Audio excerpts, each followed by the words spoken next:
예, 오늘은 행동으로 믿음을 증명한 아브라함과 라합이라는 제목으로 은혜를 나누려고 합니다. 외람된 말씀이지만 오늘 말씀을 읽는데 조금은 재밌는 생각을 했었어요.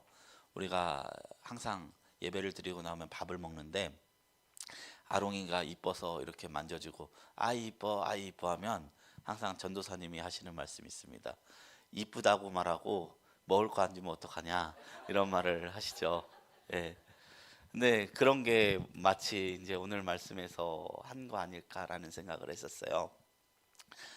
사실 오늘 말씀을 이렇게 농담으로 시작한 이유는 오늘 본문 말씀이 기독교 역사상 가장 치열한 신학적 논쟁의 중심에 서 있는 본문이고 성경 전체를 통틀어서 가장 심오한 역설을 담은 그 성경 구절이 아닌가 싶은 그 평가가 있는 말씀이기 때문입니다. 그래서 조금 교리적으로 나눌 수도 있는데 사실 교리적인 설교는 집중하지 않으면 이해하기가 쉽지 않아요. 그래서 최대한 쉽게 펼쳐보려고 하는데 한번 그 말씀에 우리가 한번 공감해 보는 마음을 가졌으면 좋겠습니다. 오늘 본문 말씀은요, 개혁주의자 신학자들, 개혁주의자란 무엇인가 하면 500년 전 카톨릭에서 종교 개혁을 일으켰던 사람들, 그들이 개혁주의자들입니다. 오직 믿음으로, 오직 말씀으로, 오직 성경으로. 이 개혁주의자 신학자들한테 오해를 받았던 성경 말씀이기도 합니다. 우리 위대한 신앙의 선진 바울 사도는요, 로마서나 갈라디아서를 통해서 사람이 의롭게 된다는 것은 율법의 행위가 아니라 오직 십자가를 믿는 믿음으로 말미암는다고 피를 토하듯 외쳤던 사람이었습니다. 구원의 영광스러운 은혜를 인간의 어떤 공로로 희석하려는 그 어떤 것도 허락지 않으셨어요. 사도 바울이 그래서 인생을 아무렇게나 살아갔던 사람인가요? 그렇지 않았습니다. 그는 바리새인 중에 바리새인이었고 가말리엘 문화에 있어서 정통의 유대인의 신학을 공부했던 사람이었습니다. 율법을 최대한 지키려고 했던 사람이었습니다. 그러나 그가 예수 그리스도를 만나고 깨달은 것이 있더니 그것이 무엇이냐? 오직 의인은 믿음으로 말미암아 삽니다. 율법으로는 우리의 죄를 깨달을 수밖에 없다. 오직 믿음만이 성도를 성도로 세운다라는 그 선언을 한 것입니다. 그래서 사도 바울은 죄인들과 싸우지 않아요. 종교인들과 싸워요. 율법을 강조하는 사람들과 싸워요. 예수님도 그랬죠. 예수님도 이 땅에 오셔서 죄인을 품어주셨습니다. 세리, 나라 팔아먹은 나쁜 놈들입니다. 창기, 몸을 함부로 굴리는 그런 여성들입니다. 그들과 동거동록하면서 하나님 나라를 전하였건만 오직 종교인들과는 피 튀기게 싸웠어요. 너희는 회칠한 무덤이다. 겉으로는 회를 발라서 반짝반짝 나는데 그 속에 더러운 시체가 있는 것들이다. 화 있을 저 바리새인들이요. 너희는 온 땅을 두루 다니면서 신자 한 명을 얻고 그들을 배나 지옥 자식으로 만든다. 너희들이 보지 못한다고 말하면 차라리 희망이 있는데 본다고 한다니. 그래서 너희 죄가 그대로 있느니라. 그에 있어서 사도 바울은요, 그래서 율법으로 우리가 구원을 얻을 수 없다. 타락한 인간의 알량한 공로로는, 그리고 그 율법적 행위로는 지극히 거룩하신 하나님 앞에 설 수 없음을 계속해서 일관적으로 이야기했던 것입니다. 그런데 오늘 본문 24절에서 야고보 사도의 외침은 이 말씀을 정면으로 반박하는 것처럼 보입니다. 24절 말씀 한번 제가 받들어 봉독드립니다. 이로보건대 사람이 행함으로 의롭다 하심을 받고 믿음으로만은 아니니라. 야, 이 말이 그 사도 바울의 그 수많은 성경 13권의 그 사도 바울의 서신을 정면으로 반박하는 것처럼 보이거든요. 사실 제가 야고보서 설교를 나누기 전에 그런 말씀을 했었어요. 행위를 강조한다는 것을 그냥 상호 보완적인 가르침으로 이해하라. 우리는 멀리서 그렇게 이해할 수 있지만 오늘 그 단락에서 더 논쟁이 됐던 점은 뭐냐면 그 행위의 모델을 누구에게 두었느냐? 아브라함에 두었다는 것입니다. 행위의 모델을 아브라함으로 두었어요. 근데 다른 신약 성경에서는 아브라함이 행함의 모델이에요? 믿음의 모델이에요? 믿음의 모델입니다. 율법이 있기 전에 믿음이 있었다를 설명하면서 누구를 예로 드십니까? 아브라함입니다. 아브라함이 율법이 있기도 전에 하나님 말씀에 순종하고 하나님을 믿었기 때문에 그 사람은 그 믿음의 조상이다라고 설명하는데, 오늘 야고보서는 의도적인지 모르겠습니다. 그 아브라함을 행함의 모델로 두면서 신앙인은 행함으로 자신의 믿음을 증명해야 함을 설파하고 있는 것입니다. 21절 말씀을 보겠습니다. 우리 조상 아브라함이 그 아들 이삭을 제단에 바칠 때에 행함으로 의롭다 하심을 받은 것이 아니냐? 그리고 24절, 22절까지 쭉 볼게요. 내가 보거니와 믿음이 그의 행함과 함께 일하고 행함으로 믿음이 온전하게 되었느니라. 이에 성경에 이른바 아브라함이 하나님을 믿으니 이것을 의로 여기셨다는 말씀이 이루어졌고 그는 하나님의 벗이라 칭함을 받았나니 이러보건대 사람이 행함으로 의롭다 하심을 받고 믿음으로만은 아니니라. 여기서 보면 마치 아브라함이 행함 때문에 구원받은 사람처럼 말하고 있는 것 같아요. 우리가 로마서를 읽지 않았다면, 갈라디아서를 읽지 않았다면. 그런데 이 동일한 아브라함을 로마서나 갈라디아에서는 어떻게 이야기를 하느냐? 로마서 4장 2절 3절 말씀입니다. 이거 한번 다 같이 읽어볼까요? 시작. 만일 아브라함이 행위로서 의롭다 하심을 받았으면 자랑할 것이 있으려니와 하나님 앞에서는 없느니라. 성경이 무엇을 말하느냐? 아브라함이 하나님을 믿음에 그것이 그에게 의로 여겨진 바 되었느니라. 로마서에서는 뭐라고 말하고 있죠? 아브라함이 행위로서 자랑할 것이 있을지 모르지만 하나님 앞에서는 그것이 없다. 그가 오직 인정받은 것은 믿음뿐이었다라고 이야기하고 있어요. 그러면서 로마서는 믿음을 강조하는 거예요. 아브라함의 믿음을. 로마서만 그렇습니까? 그렇지 않습니다. 갈라디아서 3장 5절 6절 말씀입니다. 이것도 한번 읽어볼까요? 시작. 너희에게 성령을 주시고 너희 가운데서 능력을 행하시는 이의 일이 율법의 행위에서냐 혹은 듣고 믿음에서냐? 아브라함이 하나님을 믿음에 그것을 그에게 의로 정하셨다 함과 같으니라. 어떻게 생각하십니까? 정반대의 주장을 하는 것 같이 보이시죠? 믿음이냐 행위냐 양자택일을 하는 것만 같은 그런 느낌을 받습니다. 다른 성경에서는 아브라함의 모델을 들고 믿음을 강조하고 외치는데 유독 야고보서는 똑같은 아브라함을 모델로 그의 행위를 칭찬하고 있기 때문입니다. 마틴 루터를 비롯한 종교개혁 신학자들은 이 갈등을 해결하지 못했습니다. 그래서 결국 어떤 결론을 냈느냐? 야고보서가 성경은 성경인데 조금 급이 떨어지는 성경이다. 지푸라기 서신이다 라고 결론을 내렸어요. 근데 이것은 지극히 인간적인 관점입니다. 본디 신학에는 주의가 없습니다. 주의가 영어로 보자 이즘이에요. 이즘. 이웃사랑이 이즘이 되면 뭐가 되죠? 공산주의가 돼요. 선한 것이 이즘이 되면 주의가 되면 악해집니다. 아무리 선한 것도. 나라를 사랑하는 마음 선한데 이즘이 되면 전체주의가 됩니다. 대학살이 전체주의에서 일어났죠. 성경은 때로는 이 갈등을 두고 있는 여러 본문을 우리가 이해되지 못한 채로 그냥 수용하게 하는 경우가 있습니다.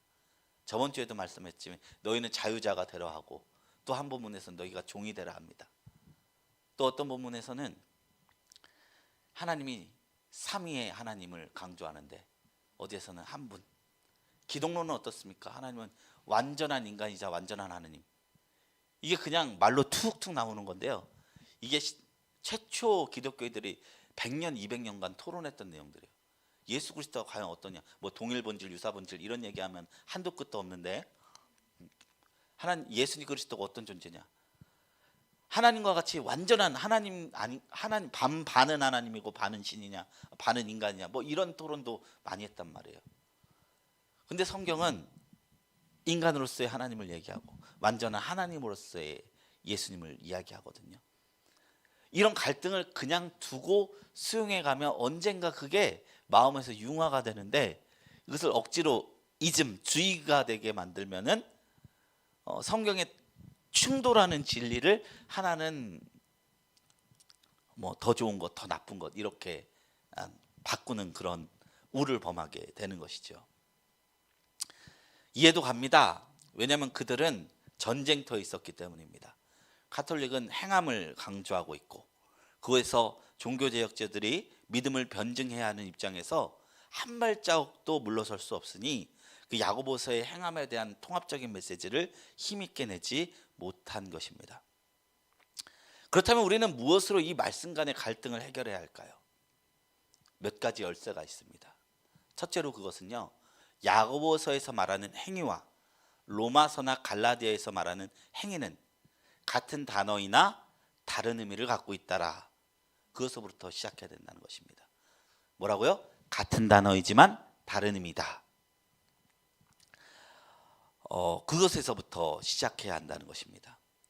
로마서나 갈라디아서에서 바울 사도가 말하는 행위는 뭐냐면요, 율법주의라고 하는데, 율법주의가 뭐냐면 다른 말로 표현하자면 공로입니다. 공로. 그러니까 하나님 앞에 공로를 쌓으려는 거. 하나님 나 좀 이쁘게 봐주세요. 내가 이렇게 살아갈게요. 이쁘게 봐주세요. 그래서 최선을 다해서 이것을 하고 저것을 하면은 하나님이 인간을 이쁘게 봐주신다.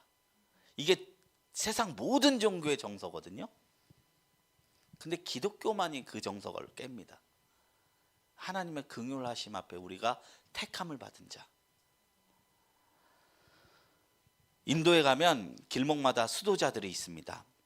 고행과 수련을 통하여 신에게 다다르려 합니다. 언젠가 제가 세계 여행을 담은 미디어를 통해서 인도의 한 수도자를 보았습니다. 그는 일평생 신에게 닿기 위하여 자기의 오른손을 내리지 않고 살겠다 결심한 사람이었어요. 손을 올리고 내리는 게 우리 입장에서 뭐 대단한 거 아니죠. 그런데 그 사람한테는 그게 진심이었던 것 같아요. 그래서 수십 년간 손을 내리지 않아서 그의 오른손이 말라서 뼈처럼 굳었어요. 이런 것이 공로입니다. 율법을 지키면서 하나님께 공로를 쌓아 구원을 받겠다는 것이 성경에서 말하는 율법주의인 것입니다. 당연히 율법의 요구를 지키면서 사는 것이 지키지 않으면서 사는 것보다 아름답고 선하죠. 그러나 십자가가 아니라 주의, 이것이 나를 구원한다는 생각으로 나아가면 우리의 믿음은 사도 바울이 그토록 반박했던 이것은 복음이 아니다, 다른 복음이다, 이단이다, 다른 믿음을 갖게 된다는 것이죠. 로마서 3장 20절에는 저번 주에도 이종명 목사님께서 말씀해 주셨지만 율법의 목적은 무엇이라느냐, 죄를 깨닫게 하는 것에 있다고 했습니다.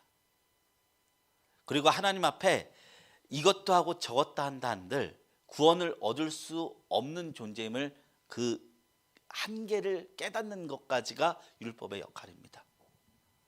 그래서 로마서 3장 20절에 사도 바울은 이렇게 얘기하고 있습니다. 그러므로 율법의 행위로 그 앞에 의롭다 하심을 얻을 육체가 없나니 율법으로는 죄를 깨달음이로라 라고 말씀하고 있는 것입니다. 그래서 율법은요, 그 요구를 이룰 수 없으므로 무거울 따름입니다. 그래서 선한 하나님이 주신 하나님의 말씀인 율법을 저주라고도 표현을 해요. 율법의 저주 아래. 율법이 저주라서 그런 게 아니라 율법을 이룰 수 없는 우리의 몸뚱이가 저주라는 것입니다. 그 무거운 율법의 요구가 어디서 완성되었느냐? 골고다 언덕에서 십자가를 지신 예수 그리스도의 그 대속의 피 안에서 영원히 완성되었고 폐기되었다. 우리의 의로운 행위로 우리는 구원을 받는 것이 아니라 그리스도의 일방적인 은혜로 구원받았다는 것이 기독교 복음의 위대한 선포인 것입니다. 그런데 성경시대의 일부 신앙인들은 이것을 왜곡하기 시작했어요. 하나님 앞에 구원받기 위해 율법을 지켜야 한다. 그를 위해 할례를 행해야 한다. 정결의식을 행해야 한다. 음식을 가려야 한다. 지금도 삼육대는 삼육식이라고 해서 돼지고기 안 먹죠. 지금 이슬람이 돼지를 먹느냐 먹지 않느냐 가지고 심각하게 여기는데, 기독교가 이슬람보다 800년 일찍 나온 종교거든요. 오히려 800년 후에 나온 이슬람이 더 꼰대같이 율법주의로 회귀했다니까요. 그리스도인들은 훨씬 이전에도 자유를 선언했습니다. 그리스도 안에서 부어진 자유. 구원에 있어서 그런 것이 아무것도 소용없다는 것을 선언한 것입니다. 우리의 모습이 어떠하든지 그리스도 예수 안에서는 우리는 이미 죄의 종에서 하나님의 자녀로 신분을 번했습니다.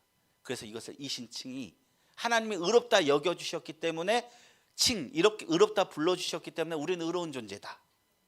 신분의 변화. 이 신분의 변화는 노력과 구원으로서 이룰 수 없다는 것이 기독교의 진리인 것입니다. 온전한 것이 오면 부분적으로 하던 것은 패하게 됩니다. 우리는 율법이 아니라 그리스도의 은혜로 구원을 받았습니다. 그러므로 율법은 믿음 안에 앞에 놓일 수가 없습니다. 이 진리는 야고보서를 읽는 독자들에게 너무나 당연하게 받아들여지는 영역이었습니다. 그런데 그럼에도 불구하고 야고보서는 왜 아브라함을 모델로 들어서 행위를 강조할까요? 이곳에서 행위는 율법이 아니기 때문입니다. 구원을 얻기 위한 행위도 아닙니다. 뭐냐면 참된 믿음이 무엇이냐를 설명하는 믿음의 증거이기 때문입니다. 그리고 이전에서 계속해서 언급했던 자유의 율법, 자유의 율법 뭐라고 했죠? 우리가 하나님 앞에 사랑해서 반응하는 율법, 자유롭게 자유 의지를 가지고 하는 율법, 그리고 이웃사랑, 하나님 사랑, 그런 차원의 법을 의미하는 것입니다. 믿음이란 나의 모습이 어떠하든지 죄의 구덩이에서 뒹굴거릴지라도 우리를 구원하시겠다는 그 선언을 빈손으로라도 수용하는 과정입니다. 여기까지가 로마서의 가르침입니다.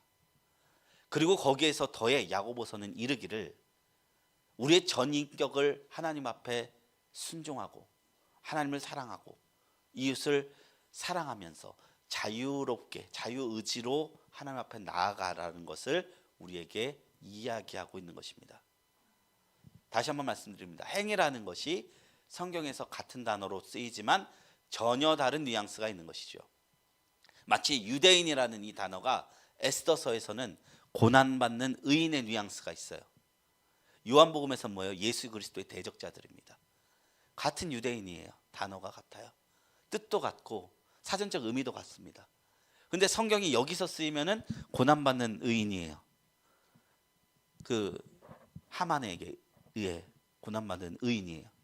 그런데 요한복음에서 유대인들은 뭐예요? 예수 그리스도의 발걸음을 족족 막는 족쇄가 되는 방해자, 원수로 등장합니다. 우리가 여기서 읽어야 될 행위라는 것에서 율법이 드러나면 로마서식 사고입니다. 이 행위에서 우리가 하나님의 사랑과 이웃사랑과 하나님을 향한 믿음의 증거라는 뉘앙스가 드러나면 바르게 야고보서에서 행위를 읽는 것입니다. 야고보서는 로마서의 믿음의 의미만을 알고 신앙생활하는 자들에게 다른 차원의 믿음을 소개하고 있는 것입니다. 우리가 성경을 읽다 보면 처음에는 단어가 보여요. 우리 아내가 그런 말을 하더라고요. 자기가 어렸을 때 4살 때 내가 살아가는 동안에 할 일이 또 하나 있지, 바람 부는 벌판에 서 있어도 나는 외롭지 않아, 이 노래 부르고 울었대요. 4살에. 왜 울었을까요? 의미를 알아서 온 게 아니라 단어가 꽂힌 거예요. 바람 부는 벌판, 눈물, 우리들의 사랑, 이런 단어가 와닿아서 4-5살 때 운 거예요. 그러다가 이제 나이가 들면 이제 가사를 묵상하게 되고 이제 전체적인 스토리를 읽게 되죠. 성경도 그렇습니다. 단어에 처음에 읽을 땐 단어가 보입니다. 사랑, 뭐 율법, 뭐 내장이 뭐죠? 네. 예. 내장을 지으셨다. 그 아내 같은 경우는 그 시편 말씀에 주께서 내장을 지으셨으니 그 내장이란 단어가 와닿았다고 하더라고요. 근데 잠시만요. 근데 이제 시간이 지날수록 이제 그 단어에서 문장이 보이고, 그래서 문장에서 전체적인 흐름이 보이듯이 성경도 마찬가지입니다. 성경은 단어에서 문장이 보이고, 문장에서 단락이 보이고, 단락에서 장, 그리고 그 다음에 구조가 보여져야 합니다. 신약성의 전체적인 구조를 보면요, 어떤 구조를 가고 있냐면 구조 자체에 하나님께서 말씀하시고 싶은 교훈이 있어요. 먼저 복음서가 시작되죠. 마태, 마가, 누가, 요한. 여기서는 예수 그리스도의 삶을 담은 복음서이고, 그 다음에 예수의 스토리가 빠지고 뭐가 나오죠? 사도행전, 제자들의 이야기가 나옵니다. 그 교회의 이야기가 나옵니다. 이것은 어떤 역사적인 의미를 담고 있어요. 그리고 사도행전 이후에 13권의 바울서신이 나옵니다. 바울서신의 주제는 뭐냐면 아까도 말씀드렸듯이 이신칭입니다. 복음입니다. 죄 가운데 구원하신 하나님의 은혜. 그러면 바울서신서가 성경의 끝일까요? 아닙니다. 바울서신서부터 이어지는 일반서신이 있어요. 히브리서부터 시작되는 일반서신서가 있어요. 그 다음 마지막에 요한계시록, 세상의 끝을 담은 예한 그런 주제의 성경이 나옵니다. 바울서신서가 주로 이신칭의 신앙이 무엇인지, 예수 그리스도가 우리에게 어떤 것을 행하셨는지를 깊게 다룹니다. 그래서 이신칭이가 제대로 깨달아지면 우리의 심정, 저 예수 믿고 나왔다면 이 감성 다 이해하실 거예요. 이 못난 죄인이 하나님 앞에 용납받고 용서받아서 기쁩니다. 나 같은 죄인 살리신 주은혜 놀라워라는 찬양을 공감할 수 있었다면 그건 이미 이신칭의를 우리가 경험한 자들입니다. 그런데 이 신앙의 전부일까요? 그렇지 않다는 거예요. 신앙의 주제는 진짜 많은 카테고리가 있습니다. 우리가 칭의를 받고, 칭의가 이신칭이에요. 구원을 받고 성화의 주제가 있고, 영화의 주제가 있고, 헌신의 주제가 있고, 제자도의 주제가 있고, 고난과 인내의 주제가 있고, 교회와 사랑과 공동체 이런 주제가 있고, 성령의 열매의 공동체가 있고, 장차 나타난 하나님 나라에 대한 그런 주제를 성경은 다 포괄적으로 담고 있단 말이에요. 너무나 넓고 다채로운 주제가 있는데 우리가 여기서 이신칭이만 딱 뜯어놓고 개혁주의자가 되는 거예요. 우리가 이것을 다 펼쳐놓고 볼 필요가 있습니다. 그런데 바울서신서 13권이 끝나고 바로 시작되는 성경이 이 히브리서입니다. 이 히브리서 6장 1절 2절에 보면요, 이런 말씀이 나옵니다. 우리 다 같이 읽어보겠습니다. 시작. 그러므로 우리가 그리스도의 도의 초보를 버리고 죽은 행실을 회개함과 하나님께 대한 신앙과 세례들과 안수와 죽은 자의 부활과 영원한 심판에 관한 교훈의 터를 다시 닦지 말고 완전한 대로 나아갈지니라. 앞에 말하는 것이 신앙의 여러 주제들인데 우리가 어떤 구원론에 대한 이런 주제들을 우리가 일평생 팔 수는 없다는 거예요. 그건 초보라는 거예요. 완전한 데 나아가라는 거예요. 앞에 바울서신 13권이 그것을 담고 있어요. 우리가 신앙생활을 하다 보면 구원의 문제 정말 중요합니다. 그러나 구원의 문제 이후 그리스도와 동행하며 성화의 삶으로 나아가는 주제도 그에 못지않게 중요하다는 것입니다. 우리가 성경책을 동화책 읽듯이 읽으면 어떤 현상이 벌어지냐면 왕자와 공주가 결혼을 했다는 것에서 끝이 납니다. 우리가 구원을 받았다는 것에서 끝이 납니다. 사실 그것은 끝이 아니라 시작인 것처럼 신앙생활도 하나님과의 만남 이후의 이야기가 훨씬 길고요, 우리가 시간을 들여야 하는 영역이라 볼 수 있는 것입니다. 그래서 신앙생활을 하고 나는 모든 문제들은요, 이신칭의만으로 해결이 안 돼요. 해석이 안 돼요. 그래요, 나 같은 죄인 살려주셔서 감사합니다. 요거까지는 되는데 근데 내 삶에 이런 고난과 고통을 어떻게 이해해야 하지요? 근데 세상에 이렇게 악한 일들이 일어나는 것은 내가 어떻게 이해해야 하지요? 내가 그리스도인으로 살아가려면 어떻게 살아가야 하지요?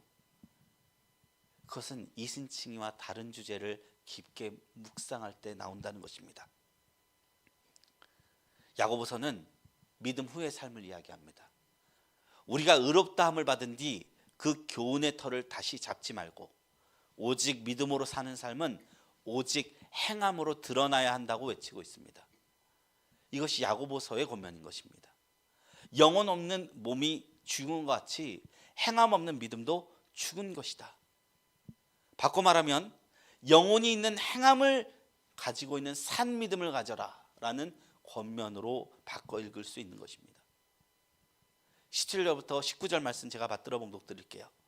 이와 같이 행함이 없는 믿음은 그 자체가 죽은 것이라. 어떤 사람은 말하기를 너는 믿음이 있고 나는 행함이 있으니 행함이 없는 내 믿음을 내게 보이라. 나는 행함으로 내 믿음을 내게 보이리라 하리라. 내가 하나님은 한 분이신 줄을 믿느냐? 잘하는도다. 귀신들도 믿고 떠느니라. 이 19절 말씀 보면요, 제가 로마서의 한 말씀이 떠올라요. 로마서의 한 말씀이 뭐냐면 로마서 10장 9절 10절 말씀이거든요. 내가 만일 내 입으로 예수를 주로 시인하며 또 하나님께서 그를 죽은 자 가운데서 살린 것을 내 마음에 믿으면 구원을 얻으리라. 사람이 마음으로 믿어 의에 이르고 입으로 시인하여 구원에 이르느니라. 분명히 로마서에서는 입으로 시인하는 신앙이, 마음으로 믿어 입으로 시인하는 신앙이 구원에 이른다고 말씀하고 있는데 왜 여기서는, 야고보서에서는 그것이 부족하다라고 말하고 있습니까? 로마서를 떠나서 우리 예수님께서는 어떤 말씀을 하고 있는지 잠깐 보도록 하겠습니다. 마태복음 7장 21절 말씀입니다. 나더러 주여 주여 하는 자마다 다 천국에 들어갈 것이 아니요 다만 하늘에 계신 내 아버지의 뜻대로 행하는 자라야 들어가리라. 예수님이 하신 말씀인데 입으로 시인하여 구원에 이른다는 말씀과 표면적으로는 충돌하는 것처럼 보여요. 야고보서의 말씀도 예수님의 말씀도. 그런데 우리가 주님을 주로 믿는다는 것이 무슨 의미인지 더 깊게 생각해 보라고 야고보서와 예수님이 말씀하고 있는 것이죠. 예수를 주로 고백한다는 것이 무엇일까요? 주라는 것은 주인이란 뜻입니다. 그 말은 뭐가 담겨 있어요? 나는 그분의 노예입니다 라는 뜻이 담겨 있습니다. 내 삶이 하나님의 손에 있습니다 라는 고백을 드린다는 것입니다. 내가 하나님의 종이 되겠다라는 표현을 하는 것입니다. 근데 이것이 입술에만 다 끝나고 삶에서 나타나지 않으면 그것이 정말 주님을 주여라고 고백하고 있느냐고 우리에게 묻고 있는 것입니다. 우리는 때로 하나님을 향한 립 서비스를 하고 나에게 믿음이 있다라고 생각을 할 때가 있는 것 같습니다. 저 또한 그렇습니다. 입으로 하나님을 사랑해요 말하는 것만큼 쉬운 게 없어요. 그렇지만 아까 제가 앞전에 농담 드린 것처럼 이쁘다 하고 먹을 거 하나 아롱이한테 입에 안 넣어주고 또 입으로는 사랑해요 하면서도 아무것도 안 하는 연인 관계가 진짜 사랑을 하고 있다고 말할 수 없듯이 이 믿음이라는 것은 결코 립 서비스만으로는 이룰 수 없는 것임을 우리가 이해해야 한다는 것입니다. 배고픈 이에게 떡을 주지 않고 평안하라 평안하라 하는 것이 상대에게 유익이 없다는 것입니다. 우리 분위기를 환기하기 위하여 퀴즈 하나를 내려고 합니다. 우리 복음서에서 예수 그리스도를 가장 하나님의 아들이라고 먼저 고백했던 존재가 누군지 아십니까? 베드로라는 말이 여기저기서 나왔어요. 베드로가 갑자기 생각이 안 나요. 도시 이름이 생각이 안 나네요. 가이사라 빌립보죠. 거기서 주는 그리스도시여 살아계신 하나님의 아들이니이다라고 고백했죠. 근데 사실 성경에서 가장 예수를 하나님의 아들이라 불렀던 이가 귀신이었어요. 거라사 지방에서 군대 귀신이 들린 자가 예수님이 딱 나오니까 예수님이 다가오는 것을 보고 하나님의 아들 예수여, 하나님의 아들 예수여 이렇게 불렀어요. 주는 그리스도시여 살아계신 하나님의 아들이시니이다. 귀신도 예수님이 어떤 존재인지 안다는 거예요. 근데 그 귀신의 고백, 하나님의 아들 예수 그리스도여, 그 귀신의 고백이 마음으로 믿어 의에 이르고 입술로 시인한 신앙 고백이라고 우리가 생각할 수 있을까요? 믿음이라는 것은 우리의 행위로 나타날 때만이 증명될 수 있다는 것입니다. 그러기 위해서 저 또한 립서비스를 버리고 싶습니다. 우리 모두 립서비스 버리고 하나님 앞에 행함으로 우리의 믿음을 증명하는 성도님 되시길 주님의 이름으로 축원드립니다. 이를 증거하기 위해서 두 인물을 제시합니다. 한 인물은 아브라함이고 한 인물은 라합입니다. 야고보서 22장 21절 23절은 아브라함에 대해서 이렇게 얘기해요. 우리 조상 아브라함이 그 아들 이삭을 제단에 바칠 때에 행함으로 의롭다 하심을 받은 것이 아니냐. 내가 보거니와 믿음이 그의 행함과 함께 일하고 행함으로 믿음이 온전하게 되었느니라. 이에 성경에 이른바 아브라함이 하나님을 믿으니 이것을 의로 여기셨다는 말씀이 이루어졌고 그는 하나님의 벗이라 칭함을 받았나니. 여기서 야고보서가 아브라함이 의롭다 하심을 여김 받은 사건으로 무엇을 이야기했느냐? 이삭을 제단에 바치려고 했던 그 사건을 이야기했어요. 근데 보통 성경에서 아브라함의 믿음을 얘기할 때는요, 이 얘기 안 해요. 이건 믿음으로 했다라고 얘기 안 해요. 믿음으로 한 건 뭐냐? 갈 바를 알지 못하고 떠나는 것을 믿음으로 얘기해요. 히브리서 11장 8절에 이렇게 얘기하죠. 믿음으로 아브라함은 부르심을 받았을 때에 순종하여 장래 유업으로 받을 땅에 나아갈새 갈 바를 알지 못하고 나아갔으며. 야고보서는 의도적으로 그 떠난 사건을 이야기하는 것이 아니라 이삭을 제단에 바친 사건, 바치려고 했던 사건을 이야기한 겁니다. 이때도 아브라함 믿음이 있는 사람이었어요. 갈 바를 알지 못해 떠났을 때도 아브라함은 이미 믿음이 있는 사람이었어요. 그렇지만 그것 때문에 믿음의 조상이라 불릴 만큼 믿음이 있는 사람이었지만 그 믿음이 얼마나 연약했는지 모릅니다. 이삭을 제단에 바치기까지 수십 년의 시간이 있는데 그 시간 동안 사라를 2번이나 내 아내 아니라고 이렇게 비겁하게 했던 사건도 있고요. 약속을, 하나님이 자손을 주겠다는 약속을 기다리지 못해서, 다른 말로 믿지 못해서 하갈을 통해서 이스마엘을 낳았어요.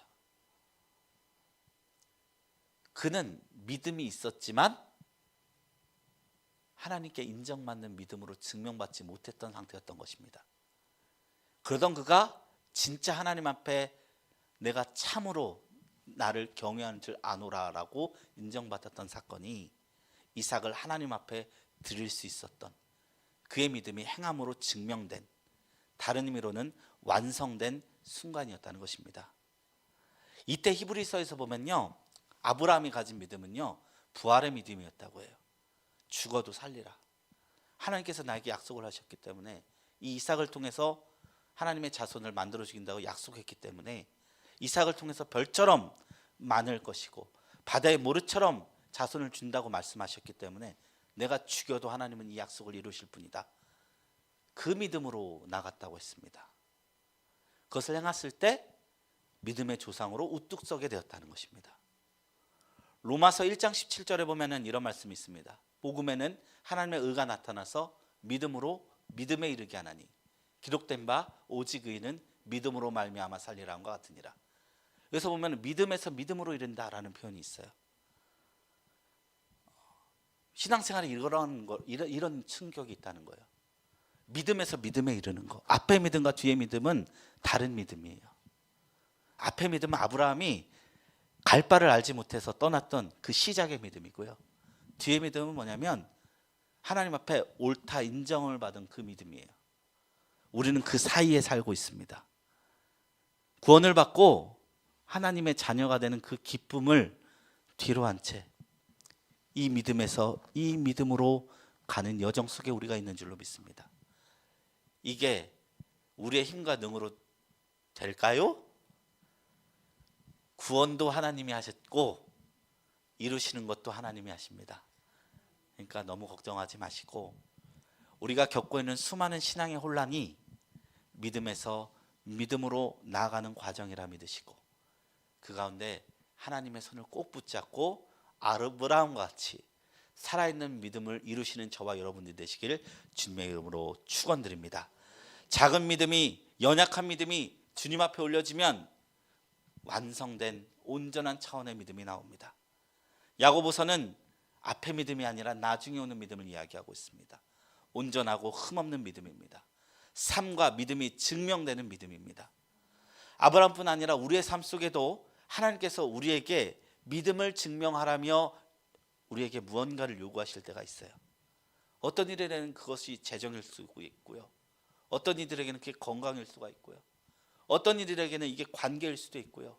어떤 이들에게는 자기가 일생에 꿈꾸는 비전일 수 있습니다. 내가 그것이 없으면 못 살겠습니다.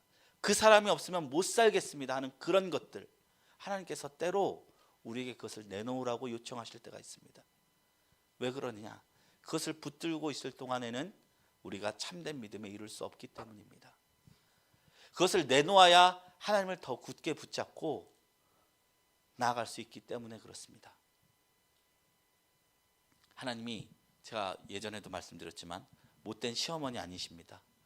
우리에게 무언가를 요구하실 때는 이욥처럼 아름다운 결말을 준비해 놓으세요. 우리는 하나님을 통해서 내가 원하는 것을 붙들려고 씨름하지만 하나님 것은 그것을 내놓고 하나님을 붙들라 하기 때문에 이 믿음을 증명해야 하는 순간이 반드시 신앙생활에 찾아오게 된다는 것입니다. 이때 우리를 믿음을 증명하는 것은 우리의 말일까요? 행동일까요? 말이 아니라 믿음이라는 것입니다. 이것이 아브라함을 통해 믿음을 설명하는 야고보서의 교훈인 것입니다. 이게 첫 번째 아브라함의 교훈이고요. 둘째로 누구요? 라합이 있어요. 라합. 다음 믿음의 모델로 기생 라합의 이야기를 합니다. 만일 야고보가 아브라함만 제시했다면요, 행함으로 믿음을 증명하는 것은 위대한 족장급의 인물, 믿음의 조상급의 인물만 가능한 일이라고 우리가 오해할 수 있어요. 예를 들어 이순신 장군이 행한 것을 우리가 행할 수 있겠습니까? 나라를 구하라고 하면 저는 못할 것 같습니다. 아브라함이 행하라고 하는 것을 못할 것 같아요. 자식을 바치라는 거 못할 것 같아요. 우리 강아지 바치라는 것도 쉽지 않을 것 같아요. 그래서 하나님은 야고보서는 또 무엇을 얘기하냐면 라합의 이야기를 해요. 라합은 아무것도 자랑할 게 없는 인간이었어요. 그 사람은 창기였습니다. 창기. 그리고 이방인 여리고에 무너질 그 나라의 이방 백성이고 이방인이며 비천하게 여기졌던 자였습니다. 그런데 라합을 모델로 든 거예요. 이 의미가 있습니다. 가장 변두리로 소외된 자들, 이방인들이 하나님의 구원계관으로 편입되는 은혜의 보편성을 야고보서에선 얘기하고 싶었던 거예요. 근데 그 여리고인들이 모든 백성이, 그 이스라엘 백성이 하나님이 명령을 받고 왔을 때 모두 간담이 녹았다고 했어요. 두려워했다고 했어요. 근데 그 중에서 오직 라합만이 발각당하면 멸문지화를 당할 수 있는 상황에 목숨을 걸고 이스라엘 정탐권을 숨겨주었어요. 이게 윤리적인 이야기 아닙니다. 사실 윤리적인 측면에서 보면 라합은 나라를 배반한 거예요. 윤리적인 측면에서 아브라함 보면은 자식을 그냥 하나님 앞에 올려드리려 한 거예요. 하나님은 의도적으로 그런 극단적인 예시를 들면서 믿음을 설명하라 하신 것이죠. 내면에 심겨진 믿음이 행함으로 드러나는 산믿음이었다는 것이죠. 25절부터 26절 말씀입니다. 또 이와 같이 기생 라합이 사자들을 접대하여 다른 길로 나가게 할 때에 행함으로 의롭다 하심을 받은 것이 아니냐. 영혼 없는 몸이 죽은 것 같이 행함이 없는 믿음은 죽은 것이니라. 창기였던 라합이 성망받을 것도 없고 내세울 것도 없는 자였지만 오직 하나님 말씀에 행동했기 때문에, 그 여리고 성에서 하나님을 두려워서 행동했기 때문에 라합과 그 가족만이 구원을 받을 수 있었다는 것입니다. 그 이유는 그가 믿었고 믿음을 근거하여 행동했기 때문입니다.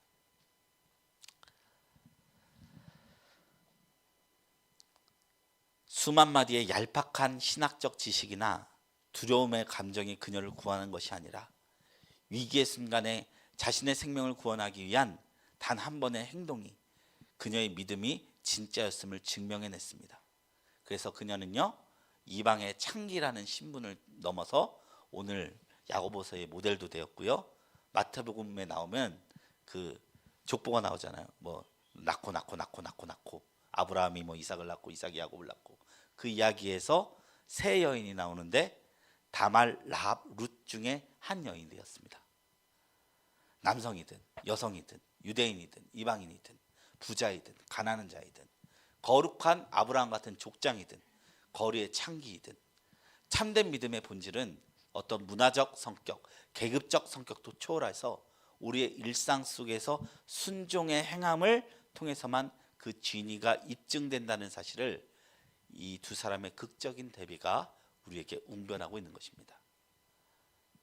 믿음은 행함과 전혀 반대되는 영역이기도 하지만 서로 증명하는 영역이기도 합니다. 긴장 관계에 있습니다.